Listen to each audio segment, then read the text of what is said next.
নমস্কার বন্ধুরা, মনের চ্যানেলে আমি মন তোমাদের সবাইকে জানাই অনেক স্বাগত। আজ আমি তোমাদের সঙ্গে ছোলার ডালের একটি রেসিপি শেয়ার করব। গরম গরম লুচি পরোটার সাথে নারকেল দিয়ে ছোলার ডাল খেতে কিন্তু অসাধারণ লাগে। তোমরা প্রত্যেকেই এটি কম বেশি করে থাকো, তবে প্রত্যেকের কিন্তু রান্না করার পদ্ধতি ভিন্ন রকম। তাই আমি আজ কিভাবে এই রান্নাটা করছি সেটি দেখার জন্য কিন্তু পুরো রান্নাটা তোমাদের একটু দেখতে হবে। তাই ছোলার ডাল রান্না করার জন্য সবার প্রথমে কিন্তু আমি 200 গ্রামের মতন ছোলার ডাল নিয়ে 2 ঘন্টা ভিজিয়ে রেখেছিলাম। এরপর প্রেশার কুকারে আমি 2টো সিটি দিয়ে ডালটাকে সেদ্ধ করে নিয়েছি।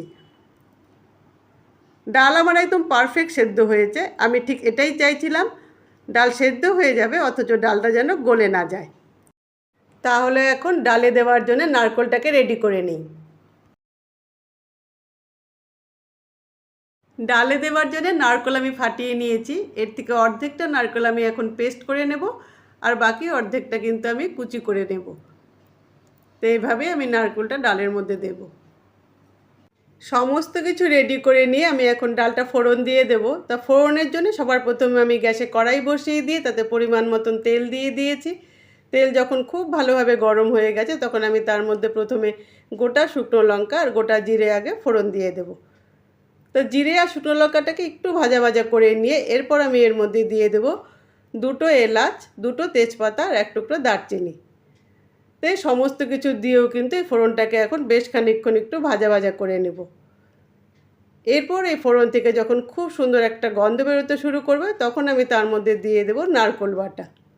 এই নারকেল বাটা দিয়ে কিন্তু এই ফোড়নের সাথে এখন আমি বেশ খানিকক্ষণ ভাজা ভাজা করে নেব, যাতে এই ফোড়নের সমস্ত ঝাঁঝ আর গন্ধ সবটাই নারকেল বাটার মধ্যে চলে যায়।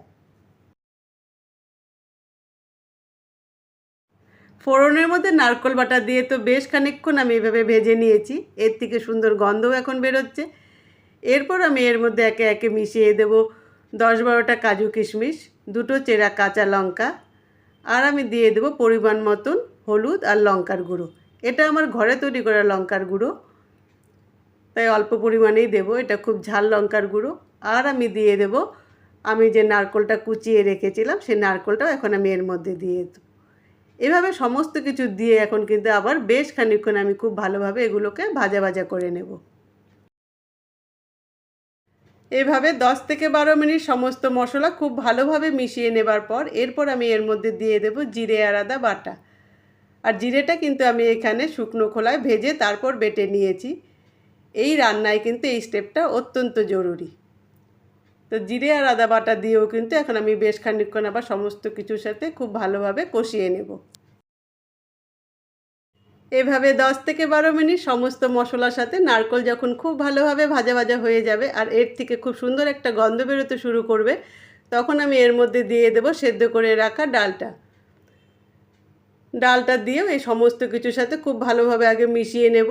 এরপর আমি এর মধ্যে খানিকটা জল দিয়ে দেব, কেননা এটা অনেকটাই ঘন হয়ে গেছে। তো জল দিয়ে আমি এখন বেশ খানিকক্ষণ কিন্তু এটাকে ফুটতে দেব। এখনও এর মধ্যে কিছু জিনিস মেশানো বাকি আছে। তা আগে আমি ডালটাকে কিছুক্ষণ কিন্তু এইভাবে ফুটিয়ে নেব।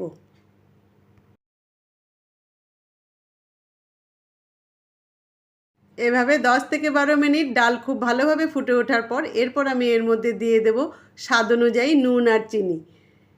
আমি যখন ডাল সেদ্ধ করেছিলাম তখন আমি তার মধ্যে 1/2 চামচ নুন আর 2টো কাঁচা লঙ্কা দিয়েই কিন্তু ডালটা সেদ্ধ করেছি। তা নুন আর চিনিটা দিয়েও কিন্তু আমি এখন বেশ খানিকক্ষণ ডালটা আবার ফুটিয়ে নেব।